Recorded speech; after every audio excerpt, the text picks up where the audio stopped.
Lewis Hamilton has finally identified a critical issue with his Ferrari SF-25. The seven-time world champion revealed this after another disappointing performance at the Japanese Grand Prix. Could this be the turning point for his troubled Ferrari debut season? Hamilton finished a lackluster P7 at Suzuka, continuing his string of underwhelming results since joining the Italian team.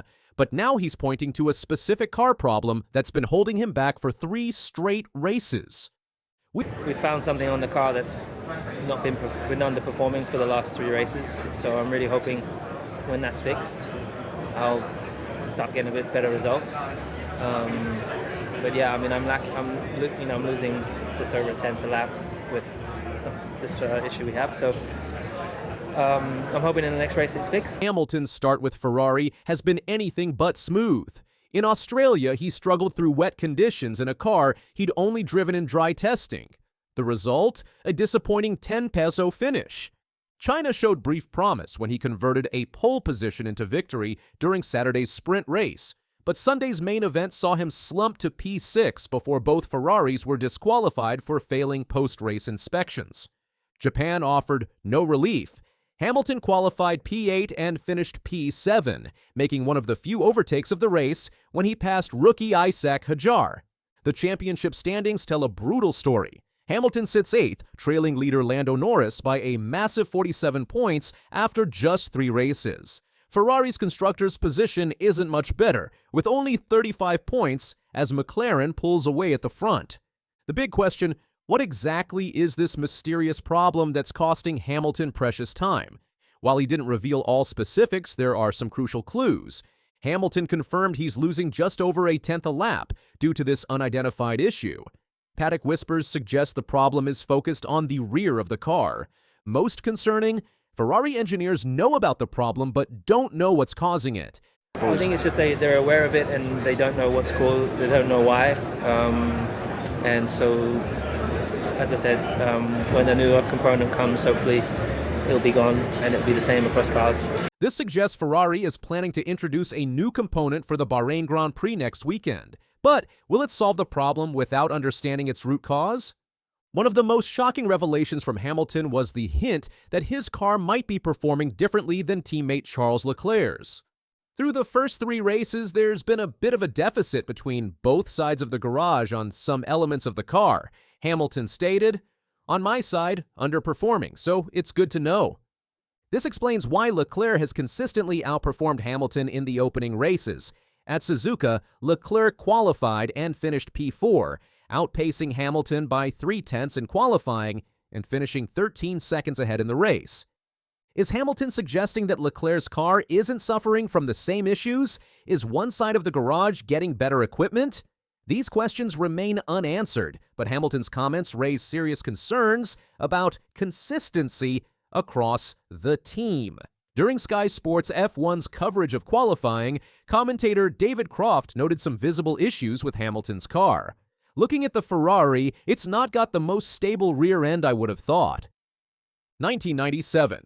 World champion Jacques Villeneuve agreed, adding, "I was about to say the Ferrari slides a fair amount. We're looking at the Ferrari. It's moving around, sliding around, heating up the tires. That's not a good sign for the longer run." This instability matches Hamilton's comments about underperformance happening at the rear of the car. The handling issues were evident to expert observers watching Hamilton's onboard footage. Another factor in Ferrari's struggles at Suzuka relates directly to Hamilton's disqualification in China. His P6 finish was erased from the record books after his SF-25 was found to have worn the skid block more than regulations allow. To prevent another disqualification, Ferrari was forced to raise the ride height of both cars at Suzuka. This directly impacts performance in modern ground effect F1 cars, where running the car as low as possible is crucial for generating downforce. Yes, we are higher than what we would like, but I don't know if everyone is in the same boat in that respect, but particularly after the last race, we're a bit higher than we would want to be. That's usually the knock-on effect from the weekend like we had before. Hamilton explained. Hamilton also mentioned significant understeer that couldn't be dialed out during qualifying. These handling characteristics may be directly connected to the raised ride height and the mysterious rear-end issue. Beyond technical issues, Ferrari appears to be struggling with driver-engineer communication. Several tense radio exchanges were broadcast during the Japanese GP weekend. Hamilton had a particularly frustrated exchange with his race engineer about where he was losing time. Hamilton, I'd really like some info on where I'm slow, mate. Engineer, turns 8, 9, 13, and 14. Hamilton, okay, but how much? Let me know. Engineer, yeah, I'll tell you, 1/10, turns 8 and 9. Charles Leclerc also had a terse interaction with his engineer. When suggested to change car settings, Leclerc bluntly replied, "Yes, you already told me. I don't do it for a reason." These communications prompted former world champion Damon Hill to tweet, hell, Ferrari radio comms, it's like married couples.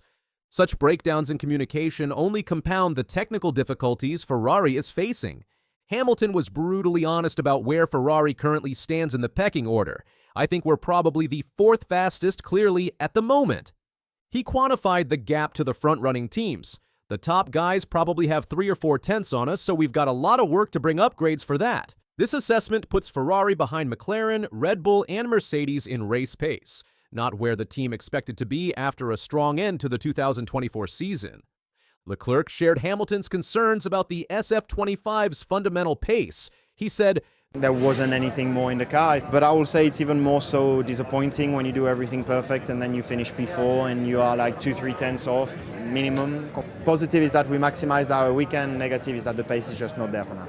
With such a disappointing start, is Hamilton's dream of winning a championship in his first Ferrari season already finished? Surprisingly, 55% of Express Sport readers believe Hamilton still has a chance of securing the Drivers' Championship trophy with Ferrari this year. For that to happen, Hamilton would need rivals Norris and Verstappen to take points off each other while Ferrari rapidly improves. Team principal Frederic Vasseur remains optimistic, pointing to last season's development trajectory. Vasseur said, "Last year we were able to come back. The first couple of races, we were 6 tenths off on average, and we were able to come back during the season." Vasseur acknowledged the challenges ahead. "We need to keep the same approach. It doesn't matter the gap, it doesn't matter the results of today. We need to try to do a better job next week to improve the potential and also the extraction of the potential of the car, its operation. We have to improve everywhere." Hamilton's race in Japan was further compromised by strategic elements. The team had hoped for a safety car to gain an advantage, but the race ran without interruption. Hamilton said, "There was no safety car, so it didn't really make much difference. I think the medium was definitely better for the start of the race, especially in these cool conditions."